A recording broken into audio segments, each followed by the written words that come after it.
Assalamualaikum warahmatullahi wabarakatuh. Balik lagi di channelnya Barokah Aquatic. Video kali ini kita mau sharing-sharing ya, atau ya bercerita-bercerita. Oke, video kali ini saya mau membahas tentang usaha sampingan, modal sedikit menggunakan lahan sempit ya. Contohnya seperti budidaya ikan hias. Oke, di sini saya mau ngebahas aja ya. Mungkin ada yang bermanfaat bagi kalian yang nonton, atau bisa diambil beberapa tips dari saya ya. Nah, langsung aja ya ke pembahasan. Jadi jika zaman sekarang kan cari kerja susah ya, atau mungkin keuangan lagi susah ya. Mungkin saya juga yang ngalamin sih, tapi alhamdulillah masih cukup. Nah, untuk kalian yang mau tambah penghasilan atau nambah kesibukan ya sepulang kerja, kalian bisa usaha budidaya ikan hias ya. Contohnya kalian bisa budidaya ikan hias seperti kilipis, gapi, plati, moli, atau juga siklid ya. Oke, maaf tadi ada gangguan sedikit. Jadi kalian bisa budidaya jenis-jenis ikan yang gampang dan kuat ya untuk di segala cuaca sih. Kalau menurut saya untuk belajar, dan kalian kalau mau mulai misalkan usaha budidaya ikan hias, kalian harus punya target pasar. Kalian target pasarnya mau online apa mau offline. Kalau offline kan kita nyari pelanggan seperti ke pasar-pasar ikan hias seperti itu. Nah, karena saya juga pasar online masuk, pasar tradisional atau offline masuk juga, cuma untuk beberapa ikan ya. Nah, untuk kalian misalkan mau mulai memanfaatkan ruangan yang sedikit ya. Ini saya juga pakai ruangan 2 meter kali 3 meter luasnya. Ini pakai akuarium seperti ini. Untuk kalian kalau mau breeding, misalkan breeding disarankan seperti gapi atau moli dulu ya. Atau kalian mau lebih misalkan lebih menantang, kalian bisa pakai atau ikan manfish ya, siklid juga bisa. Nah, kalau untuk ikan gapi kalian bisa pakai ini juga nih, baskom seperti ini ukuran berapa ya, kisaran 40 kali 30-an lah. Iya, 40 kali 30 ini segini. Airnya juga agak terlalu tinggi ya, sekitar 10 cm seginian. Nah, ini kalian bisa pakai ikan gapi atau ikan moli ya, plati juga bisa.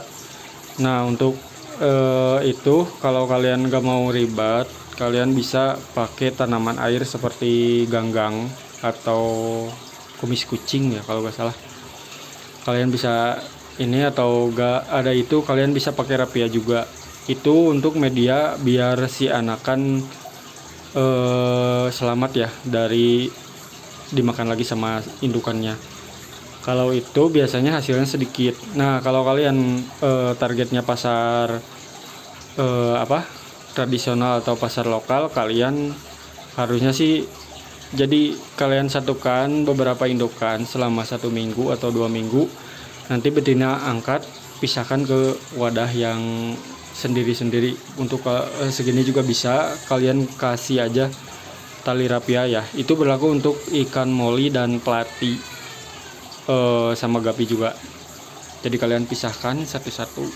Bisa juga pakai soliter cupang seperti ini, pisahkan satu-satu. Biasanya 2 atau 3 hari itu udah banyak ya anakannya. Nah, nanti kalau udah banyak anakannya, kalian angkat indukan atau betinanya, masukkan lagi ke tempat pemijahan. Itu biarin aja ya, sekitar 1 bulan atau ini Untuk pakan sendiri, kalau indukan saya sarankan sih jangan pakan buatan ya, kalian pakai pakan hidup, karena produksi telurnya atau anakannya itu lebih maksimal ya daripada pakan buatan. Kalian juga bisa pakai box es krim yang 5 liter itu untuk gapi, itu kisaran 2 pasang ya, atau 1 jantan 2 betina, atau juga 2 jantan 2 betina juga bisa untuk pemijahan ya. Dan untuk pembesaran itu maksimalnya gak bisa banyak, cuma pertumbuhan agak kurang ya. Jadi kalian bisa, misalkan kalau anakan gak ada lagi tempat, kalian bisa pisahin seperti soliter ini. Misalkan ada 20 atau 30 ekor ya, kisaran sampai umur 2 minggu kalian pisahkan ke wadah yang lebih besar seperti ini. Nah, sampai ukuran dewasa juga bisa ukuran segini. Nah, itu untuk moli, pelati, dan gapi ya. Nah, untuk kalian yang misalkan pengen ikan siklid lumayan agak ini ya kalau di di seperti ini baskom. Jadi kalian usahakan harus punya akuarium minimal 60-30 untuk breeding ikan siklid ya.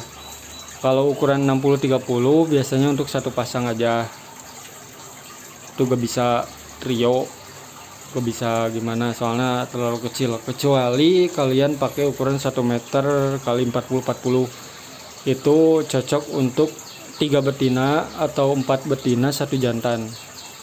Karena ikan siklid tiap 1 minggu sekali itu breeding ya. Jadi misalkan si jantan breeding sama betina ini, minggu besoknya itu breeding lagi sama betina yang lain ya. Jadi minimal pakai 1 meter 60 sih, 1 meter 40 itu udah pas buat siklid ya. Untuk selanjutnya untuk ikan manfish ya, kalian bisa pakai jolang seperti ini nih. Bisa pakai tanpa mesin, bisa pakai mesin juga, itu terserah kalian. Mesin aerator aja juga gak apa-apa ya. Untuk kalian misalkan udah ada tank mau budidaya ikan manfish, kalian bisa pakai aerator aja. Terus kalian kasih pralon ya. Saya juga pernah pakai ukuran tank 30-30 untuk 1 pasang ya. Untuk 1 pasang itu tiap 2 minggu sekali dia bertelur, dan hasil telurnya itu kadang lebih dari 200 ekor ya. Dulu juga pernah hampir 500 ekor untuk sekali pemijahan. Nah, untuk pakan kalian bisa pakai lebih irit ya. Untuk kalian pakan, misalkan pakan anakan bisa lebih irit, kalian pakai MW microworm atau gak pengli ya. Pengli untuk gapi, pelati, moli itu bisa masuk untuk anakannya. Nah, untuk siklid kalian bisa pakai cacing sutra. Itu dari pas dia keluar dari mulut si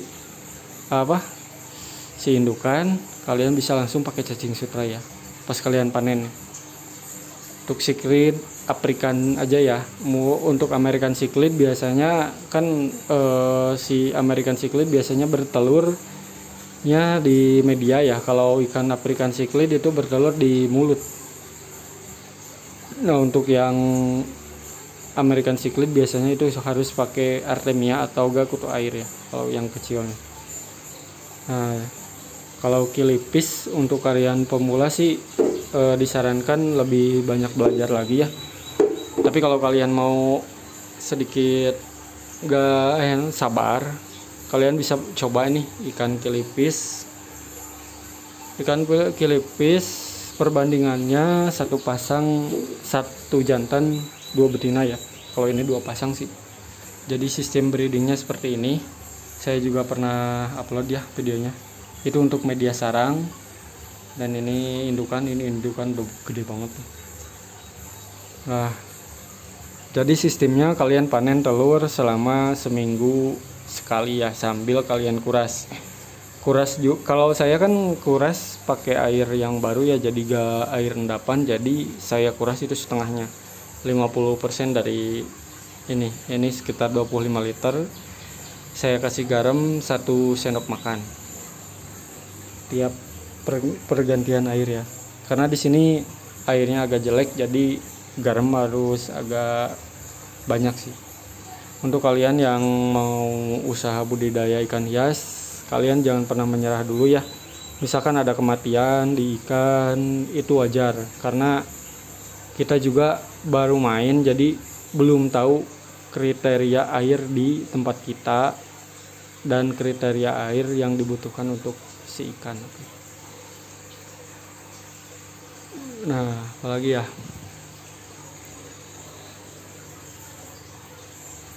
mungkin itu saja sih ya, beberapa alternatif kalau kalian mau belajar budidaya ikan hias yang simpel-simpel aja. Jadi saran saya sih sebenarnya satu ya, mungkin pada para breeder baru di ikan hias, biasanya sulitnya itu bukan di pemijahan ya, tapi pemasaran. Karena saya juga pernah ngalamin. Cuma lambat laun kalian akan terbiasa juga. Kalau saya kan dulu pertama main ikan itu ikan cupang sama ikan gapi. Pemasarannya saya ke lokal-lokal aja ya. Emang sih kalau pertama kalau dihitungin lumayan agak sedikit ya, tapi kalau kita ditekunin itu lumayan gede juga untuk hasilnya. Ini saya juga sambilan, jadi siang kerja, pagi sebelum berangkat kerja sama malam itu ngurusin ikan. Nah, kalau saya mainnya sih sekarang di pembesaran predator sama ikan kelipis aja ya. Dan ini sisa ikan siklid. Ini gak diterusin karena kemarin lagi rame predator, jadi untuk ikan siklid saya jual indukan aja. Indukannya dijual sama yang sering beli kesini. Dan sekarang saya fokus di kelipis sama pembesaran predator. Dan nanti juga saya mau niat bikin ikan gupi ya, pakai ini nih. Jadi dijejerin ke sini, memanfaatkan lahan. Jadi kalian kalau mau memanfaatkan lahan, usahakan sempit juga gak apa-apa. Cuma kalian istilahnya bisa buat nyortir dan bisa buat kasih makan aja gitu aja. Dan juga buat ngecek si ikan sehat atau tidak ya. Untuk indoor biasanya kan gak kelihatan ya. Nah, kalau indoor usahakan rawatannya jangan pelit garam lah kalau menurut saya, karena di garam juga sama air, walaupun suhu ruangan agak dingin, biasanya si akuarium suhunya itu stabil ya di sekitar 27 atau 26, 28 juga aman sih. Itu jadi si ikan sehat. Ini juga indoor loh, gak pakai heater, gak pakai apa, alhamdulillah semua aman. Predator juga tuh, ini juga sisa-sisa dari pembesaran yang kecil ikan pibas tanpa heater. Tadinya pakai heater karena di tempat awalnya pakai heater. Ini saya rawat dari ukuran 1 cm, sekarang udah hampir 15 cm ya. Jadi itu saja ya tips dari saya untuk kalian pemula yang mau belajar budidaya atau mau usaha sampingan dari budidaya ikan hias. Kalian pilih ikan yang simpel-simpel dulu untuk belajar mengenal airnya dan budidaya mengenal pasar ikan hiasnya ya. Untuk gapi, moli, pelati emang murah, tapi kalau kita breedingnya maksimal, misalkan hasilnya maksimal jadi banyak, itu juga cukup menguntungkan menurut saya, karena pengeluarannya itu di Gupi Plati Moli itu lumayan agak sedikit ya. Dari mulai anakan sampai umur 2 minggu 3 atau sebulan lah, sebulan kalian bisa pakai pelet itu dari sebulan ke atas. Cuma ada plusnya kalian irit dari modal pakan, dan minusnya si ikan lama gede. Itu aja sih. Cuma kan kalau pakan kalian bisa pakai cacing sutra. Kalau saya pakai cacing sutra ini 1 bulan habis 60.000 untuk semua ikan ini, untuk indukan, untuk anakan. Dan kalau Artemia kan saya pakai Artemia ya buat anakan seperti ini. Artemia tetas itu 50 gram saya pakai 2 bulan lebih. Pemakaiannya nanti saya share ya cara pemakaiannya. Dan kalau mau lebih irit lagi kalian pakai MW. Cara kulturnya ada juga di video saya sebelumnya. Itu bukan modal sekali sih, cuma modal oatmeal aja. Beberapa kali beli itu misalkan tempat kulurnya udah liur banget, biasanya kan cacingnya udah sedikit, kalian kasih oatmeal lagi. Itu aja sih kalau untuk MW itu alternatif paling bagus ya. Kalau enggak kalian pakai infusoria itu kalian bisa pakai air bekas ikan, kasih daun pisang kering, nanti kalian kasih aja ke wadah seperti ini, wadah es krim atau wadah apalah, wadah cat juga bisa. Kalian diamin aja selama 3 hari. Kalau biasanya media besar gini 4-5 hari itu udah banyak infusorianya ya. Bekas ikannya bisa bekas ikan apa aja sih, itu terserah kalian aja, itu nanti banyak sendiri. Cuma untuk infusoria hampir sampai umur 2 minggu aja ya si ikan bisa pakai infusoria, dan seterusnya kalian ganti aja pakai yang lain, karena perkembangan dari infusoria itu agak lumayan lambat menurut saya.